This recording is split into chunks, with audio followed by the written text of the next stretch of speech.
Hello guys, চলে আসলাম আবার একটা নতুন রেসিপির সাথে। এখানে দেখো মা আজকে কিন্তু বানাচ্ছে বাসন্তী পোলাও। এখানে দেখো চালটাকে কিন্তু ভিজিয়ে এটাকে জল ঝরিয়ে রাখতে দিয়ে দিয়েছে।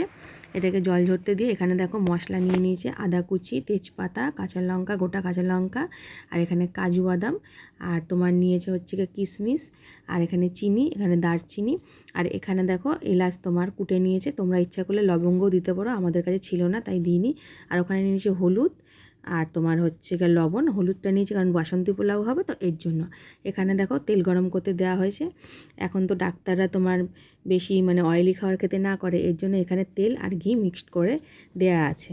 তাহলে শরীরের পক্ষে অতটা কিন্তু ক্ষতি হবে না। এখানে সাদা তেল আর ঘি কিন্তু মিক্সড করে দিয়ে দিয়েছে। আর এখানে দেখো পাশে গরম জল ফুটতে দিয়েছে। যতখানি চাল তার ডবল তোমার জল নিতে হবে। আমার মা 1 কিলো 250 চাল করছে, এই জন্য ডবল জল গরম করতে দিয়েছে। এখানে দেখো তেলটা কিন্তু গরম হচ্ছে। তেল যেই গরম হয়েছে এর মধ্যে কিন্তু তেজপাতা আর আদা কুচি তোমার দিয়ে দিয়েছে, আর দিয়ে দিচ্ছে যে গোটা গরম মশলাটা তোমাদেরকে যে দেখালাম, তোমার মা কুটে রেখে দিয়েছিল সেইটাকে। এবার এর মধ্যে তোমার এটাকে একটু জাস্ট ভাজতে দিয়েছে, নাড়াচাড়া করছে। নাড়াচাড়া করে এর মধ্যে কিন্তু তোমার একে একে ওই যে দেখাচ্ছিলাম মশলাগুলো, ওগুলো কিন্তু আস্তে আস্তে দেবে। এরপরে ওই যে তোমার চালটা যে মা ঝরতে দিয়েছে সেই চালটাকে কিন্তু দেবে। তাহলে তোমরা দেখো, এই দেখো চালটা কিন্তু একদম ঝরে জলটা ঝরে তোমার ড্রাই হয়ে গেছে, একদম ঝরঝরা টাইপের হয়ে গেছে। এবার এটাকে দিয়ে কিন্তু একটুখানি নাড়াচাড়া করতে হবে।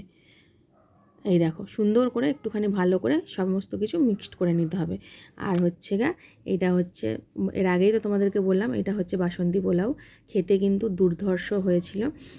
আমি দেখে তোমার বলতে গিয়ে ভয়েস দিতে গিয়েও ভয়েসটা দিতে পারছি না, এত সুন্দর খেতে হয়েছিল, দারুণ হয়েছিল। এই দেখো তারপরে মা কিন্তু এর মধ্যে পরিমাণ মতন লবণ আর তোমার হলুদ দিয়ে দিয়েছে। তোমরা যে যেমন লবণ মিষ্টি খাও সেভাবে দেবে পোলাওতে।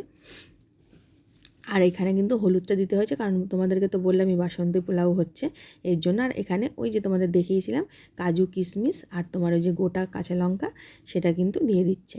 তোমরা কিন্তু ইচ্ছা করলে কাঁচা লঙ্কা দিতেও পারো, আবার নাও দিতে পারো। আর ওই যে রেখে দিয়েছিল চিনি, ওই চিনিটুকু দিয়ে এবার আবার সুন্দর করে নাড়াচাড়া করবে। আর হ্যাঁ, ইচ্ছা করলে কিন্তু তোমরা ওই যখন ঘি দিয়েছিলে তোমার তখন কিন্তু চাইলে কাজু বাদামটা ভেজেও নিতে পারতে, কোনো অসুবিধা নেই। আমরা আর ভাজিনি। তারপরে দেখো চালটা যেই ভাজা ভাজা হয়ে গেছে, মা কিন্তু এর মধ্যে ওই যে গরম জলটা করতে দিয়েছিল, গরম জলটা ঢেলে দিল। এবার কিন্তু ব্যাস ফুটে রেডি হয়ে গেছে। এই দেখো বাসন্তী পোলাও এবার আমরা রেডি করছি খাবো বলে। তাহলে আমরা খেয়ে এনজয় করি। তোমরা ভিডিওটা দেখে আশা করি ভালোই লাগছে। আর সাথে ছিল আমলকির চাটনি। তাহলে ভালো লাগলে লাইক কমেন্ট শেয়ার করে দিও। টাটা।